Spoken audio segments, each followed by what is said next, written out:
evening. Welcome to Have I Got News For You? I'm David Mitchell. In the news this week, in Blackburn, a young man begins to wonder whether the salesman was being completely honest when he offered him a test ride on the new 500cc Kawasaki superbike.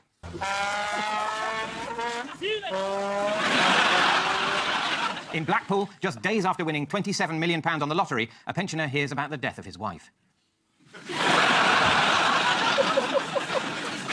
As Simon Cowell installs extra security after his burglary, there's concern that the new guard dog needs to sharpen up a bit.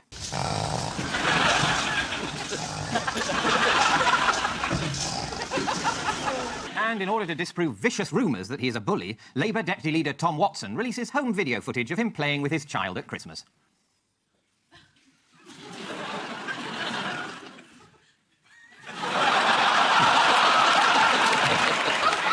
On Ian's team tonight is a journalist and Newsnight presenter who says it's about time we had a female chancellor. That's one drastic cut I'd like to see George Osborne make. Please welcome Kirsty Walk. And with Paul tonight is a comedian and co-writer of Outnumbered and Drop the Dead Donkey who says we make things that we would like to watch. So do a lot of people, but they call it sexting. Please welcome Andy Hamilton.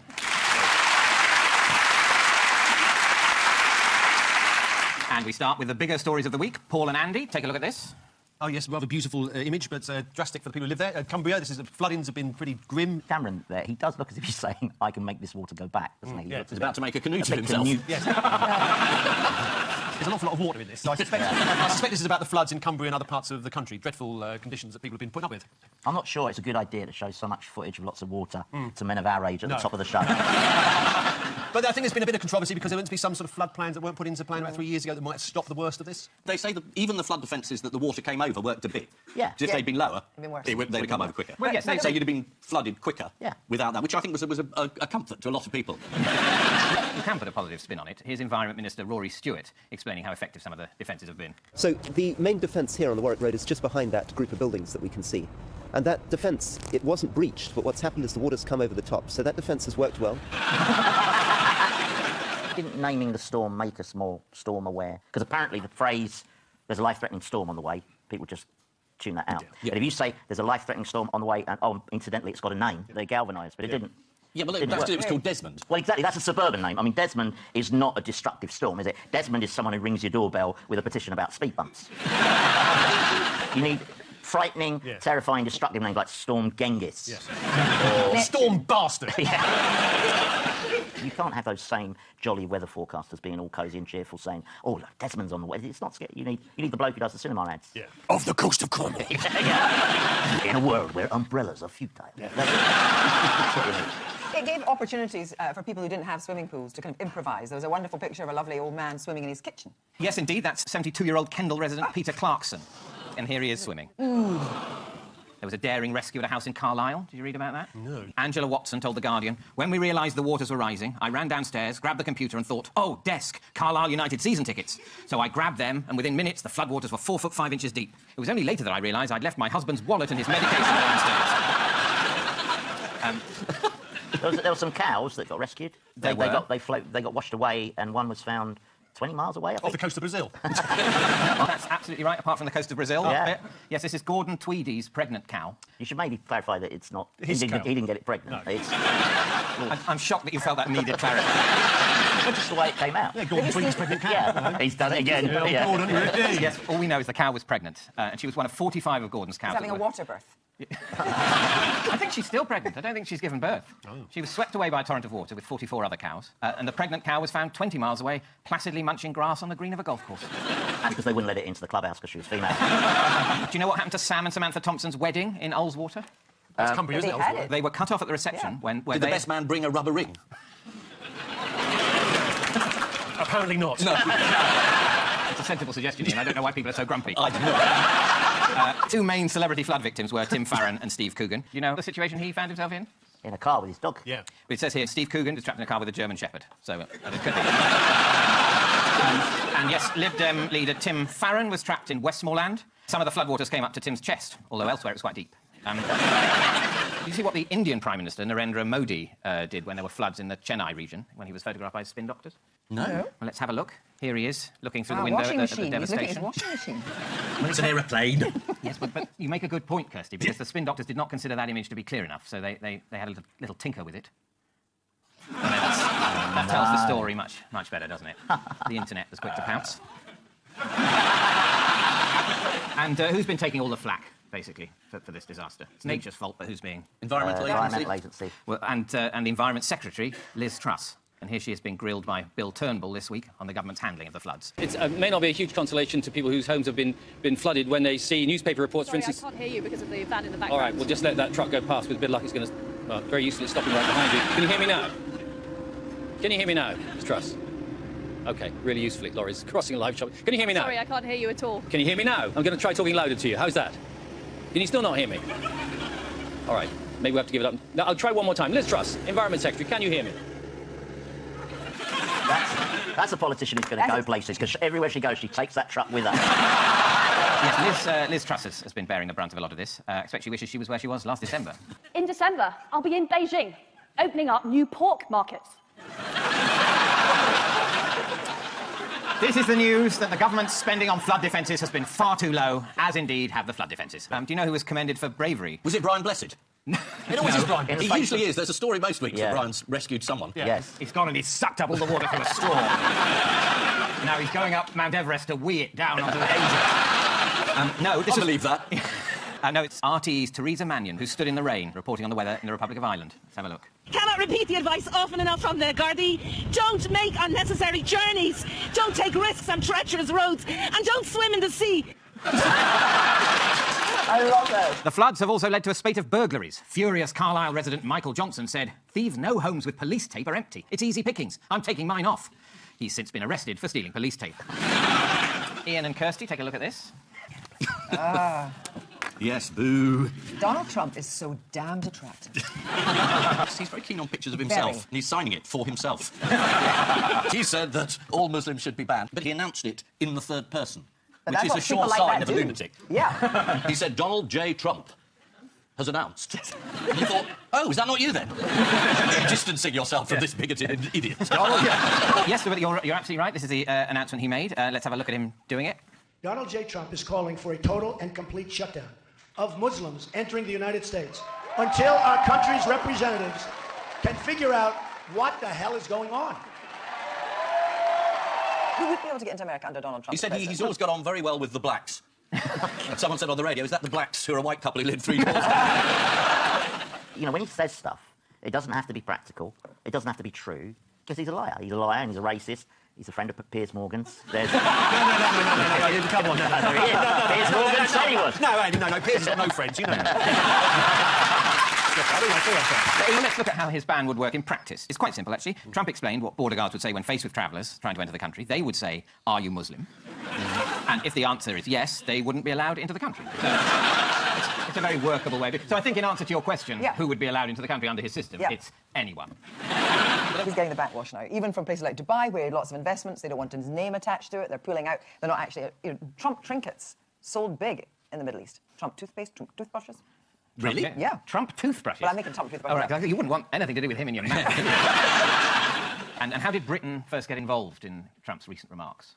He said that London was... no-go areas. London was a no-go area. For certain police officers. Yes, he said... Yes, there's certain places in London police are scared for their lives. Sports Direct. Yeah. Going there. Yes, he bolstered... Are you one of their regular customers? Yeah. It's where I get my trainers. But they still do the ones with the buckles? They do.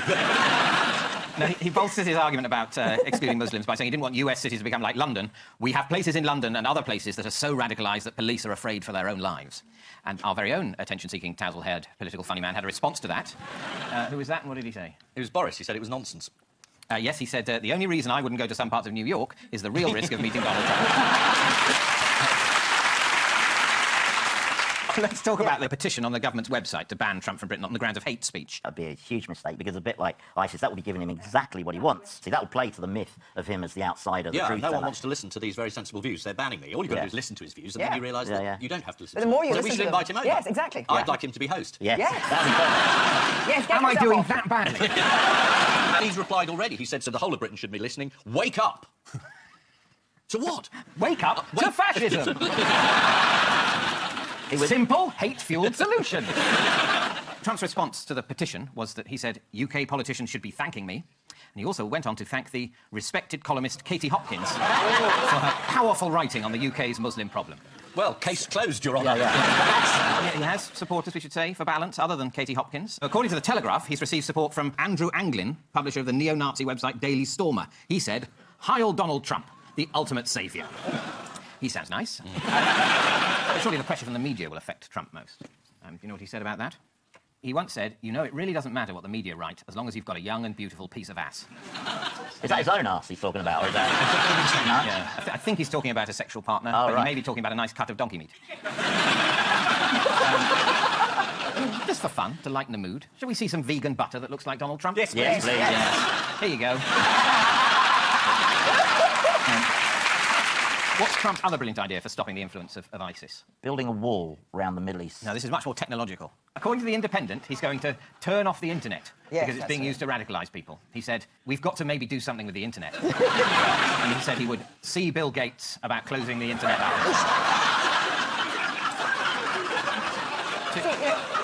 To be honest, I would be 100% behind that. While Trump is concerned about the spread of ISIS in the States, who's in trouble for promoting ISIS-style violence in this country?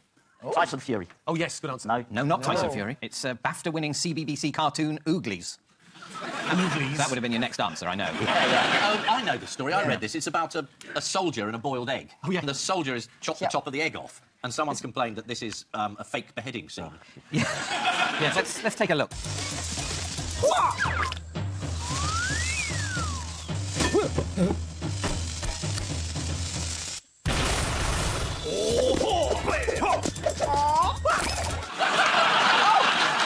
I'm beginning to sympathise. I didn't realise we had a bomb outrage first. I know. I think it should be banned. So who else has been the subject of a petition this week? The strangely named Tyson Fury, who believes that homosexuals are paedophiles and that women are better to be in the kitchen. For a boxer, he's not strangely named. He's named after His dad was a boxer. that well-known wife-beater Mike Tyson, yeah. Yeah, but Don't broadcast that, he might be watching. But he was up for Sports Personality of the Year. Now, was he ever going to win Sports Personality of the Year? That's the thing. Over 100,000 people have signed a petition calling for the BBC to remove Tyson Fury from the Sports Personality of the Year shortlist. It's an unfortunate immediate reaction to everything you don't like. Just ban it. Yeah. You could argue against it or point out it's wrong or listen to it, or... But no, just ban it. Also, Well, it's like that. Apart from the boiled egg, which I think should be banned. also if he hadn't come out with all this rubbish, I mean, he did win Yeah. the World Heavyweight Championship. He would have been in that list. Yeah. You And- say and he rubbish, is- though. Other people say patriarchal gypsy culture. I mean, he I'm is a just testing boxer. your liberalism here, Andy. He is a boxer. I mean, he gets hit in the head for a living. I'm not sure that the intellectual expectation... Don't broadcast this either. And what did he actually say, Fury? Homosexuals and paedophiles, that needs to be sorted before the end of the world. He said... So he's put a kind of deadline on it. And he said women belong in the kitchen or on their backs. That makes cooking quite difficult, doesn't It it? does, yeah. Unless you're one of those low-level ovens, I suppose. Yeah, You know. I mean, she'll have to be up for it, obviously. Yeah. Fury said there are only 3 things that need to be accomplished before the devil comes home. One is homosexuality being legal, one is abortion, the other is paedophilia. Quite a dark remark, isn't it? Yeah, although he's quite positive about it. You know, there are only 3, Yeah. he says. I didn't realise that the devil lived here. He had a place in Luton, didn't He's he? got a few places. How did Tyson defend his comments? But he said, I'm a Christian. Yeah. didn't he? Well, I'm firstly, only just saying what I've been taught. he firstly denied making the comments at all, claiming that a Mail on Sunday journalist, Oliver Holt, had made them up. Then, when the recording of the interview between the pair was published online, Tyson claimed that they weren't actually his words, but those from the Bible. He said, "I quoted some quotes out the Bible that I didn't write because I didn't write the Bible." I believe the third of those assertions. And then he went with the classic defence, "I've got a few gay friends, actually." What did Tyson Fury say about fellow Sports Personality of the Year nominee Jessica Ennis-Hill? Aren't we just giving the publicity more to what he said? Why don't you just ignore him and go on to the next question? Might as well. This is Donald Trump's call to ban all Muslims from entering America. That's his view of immigrants, honestly. They come over here. Donald Trump is now insisting that Muslims should not be allowed to come into the country and take the work of ordinary Americans who are perfectly capable of going on their own gun rampages. This week, an apparent terrorist attack on the London Underground gave rise to the hashtag #YouAin'tNoMuslim, bruv. Perhaps not what the attacker wanted to hear, though on the plus side, it would qualify him to get into Donald Trump's America.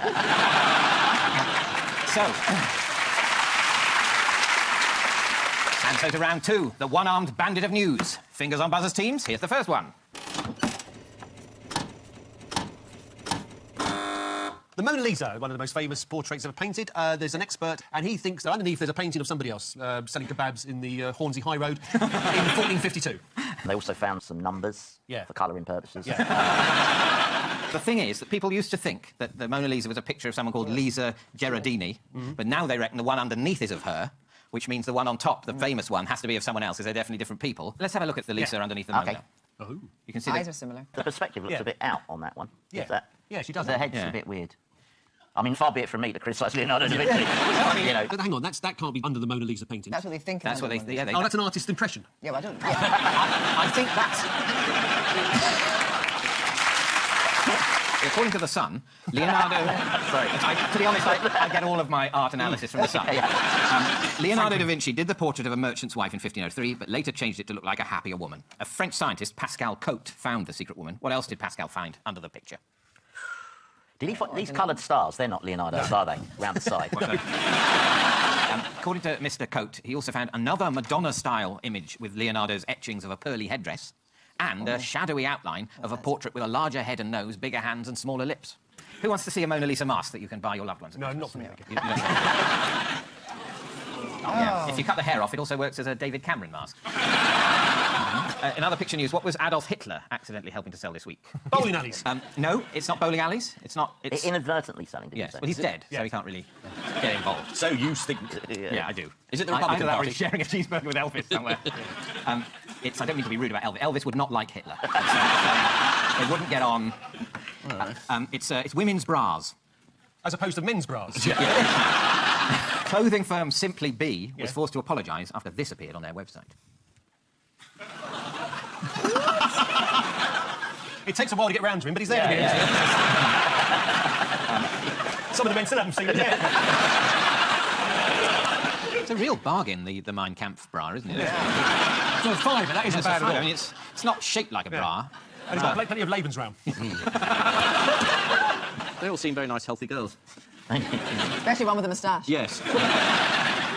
Fingers on buzzers, teams. Is that Taylor Swift?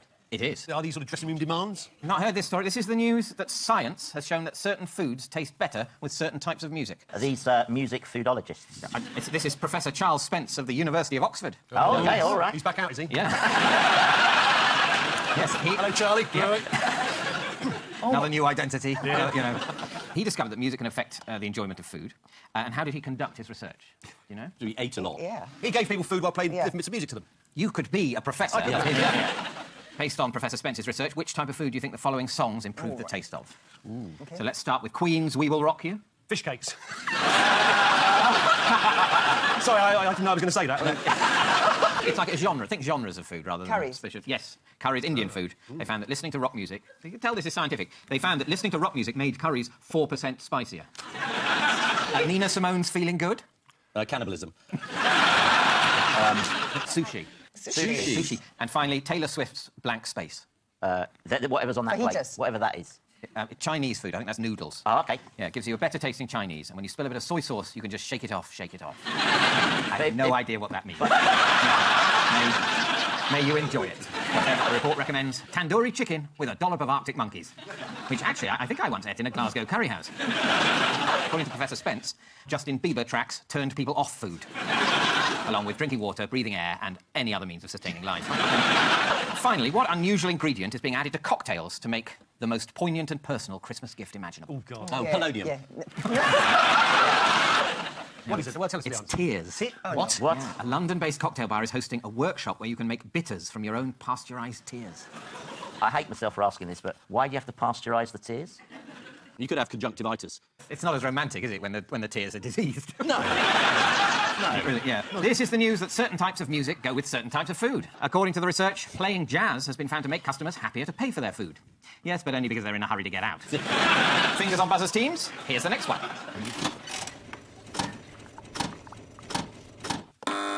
Looks like Shakespeare. Shakespeare stole a theatre. Did he? Basically. So that Is story... that why he's got a bag of swag over his shoulder? And he's wearing a black and white striped shirt, like all burglars. Yeah. Elizabethan burglars in particular. Yeah. Rough justice. Go on, then. Thank you, Ian. Shakespeare and his mate Garrick, they fell out with the landlord Garrick? of the theatre, the actor. No, Garrick's a bit later. Garrick. Who was it? King? Ken, No. Ken the Burbage. clown. Burbage, that was it. Yeah, not Garrick, Andy. For God's sake. Ridiculous. Burbage. She's an idiot. Might as well say Tom Cruise. Yeah. Him and his mate, Benedict Cumberbatch. Sorry, it was they fell out with the landlord and they decided to nick the theatre. They've released the archive of the court records, is it? Yes, according to 17th century papers that have just been released. Yeah. It's an inquiry by Sir John of Chilcot. Yes, this is for a new exhibition on the Bard. Shakespeare and a band of actors did riotously take down and carry away the said theatre in confederacy with others armed with unlawful and offensive weapons, as namely swords, daggers, bills, axes and such like, and so did enter, and in a very riotous and outrageous manner, did attempt to pull down and carry away the said theatre. Very drastic way of transferring a play to the West End. They took the theatre apart and moved it across the river to build a new theatre, the Globe. Yeah. And what other salacious Shakespearean scandal was revealed last week, thanks to the Diary of a Contemporary? Apparently, Shakespeare entertained groupies, although not necessarily his own. According to Elizabethan law student John Manningham, Shakespeare overheard a young lady approach the actor Richard Burbage following a performance of Richard III. The lady suggested he come to visit her and use the code word Richard III to enter her room. When Burbage arrived later, Shakespeare was already there and had a servant bring down a note saying William the Conqueror was before Richard III. But someone got the hump. Thank you very much. Talking of making things disappear, though, do you want to see an orangutan enjoying some close-up magic?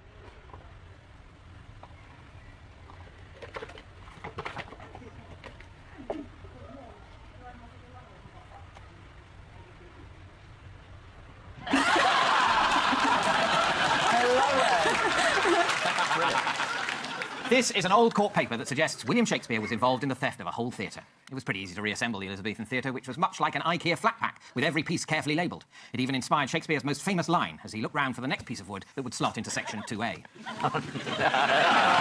According to the Mail, one of the documents from 1595... The only excuse for it is they didn't actually say the punchline. Yeah. That's the only excuse for that gag. Some people are still doing the admin on it.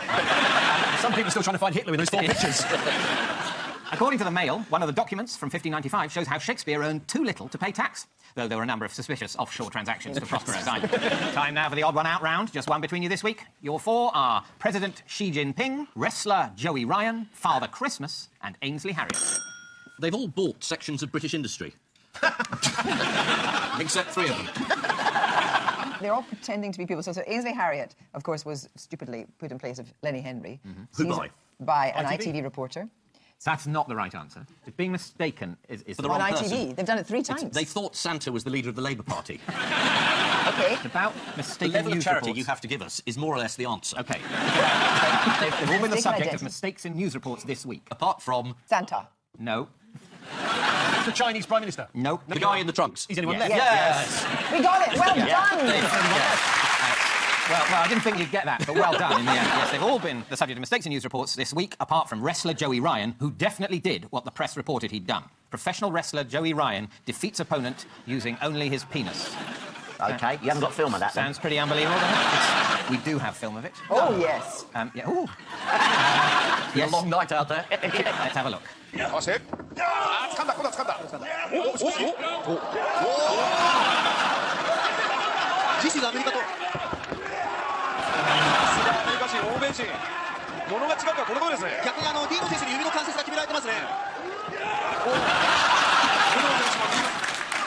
That's the best production of King Lear I've ever seen. Too late to put him in for sports personality. The resignation of Chinese President Xi Jinping was mistakenly reported due to a typo this week. The Chinese language is notoriously hard to navigate. For instance, whenever George Osborne should be saying, "Your human rights record stinks," it comes out as, "Would you like to buy our country?" ITV News were forced to apologise after using footage of TV chef Ainsley Harriott in a news report about Lenny Henry receiving his knighthood. Easy to make a mistake like that. You're not paying any attention. So Lenny Henry's investiture by the Queen at Windsor went without a hitch, apart from one moment when they could just hear the muffled sound of Prince Philip shouting, "Why have you locked me in this cupboard?" Norwegian newspaper Aftenposten apologised this week for accidentally announcing the death of Father Christmas. Oh. They blamed the blunder on an error in Aftenposten's internal procedures, which led to a fictional obituary of Santa Claus being published in our digital system. Well, Santa will be furious. There'll be no presents for them this year. It's like the little boy that writes to Santa and he says, you know, we had a burglary last week and our presents were taken away, and I just wondered, Santa, whether, you know, if you could send us £15, that would just be able to buy something, you know. And the boy is at the post office, see his letter addressed to Santa, and they have a bit of a whip round, and, you know, they get back 12 quid, you know, they bung it in the envelope and send it back, you know. And a week later they get a little note from the boy saying, "Dear Santa, thank you so much for sending the £12. I did ask for 15, but I expect those bastards at the post office nick the rest of it." There was another Christmas-related error this week. This is a homeowner who decorated their house with fake snow on their upstairs window to read, "Let it snow." Unfortunately, when viewed from the front, it reads simply, "Tit snow."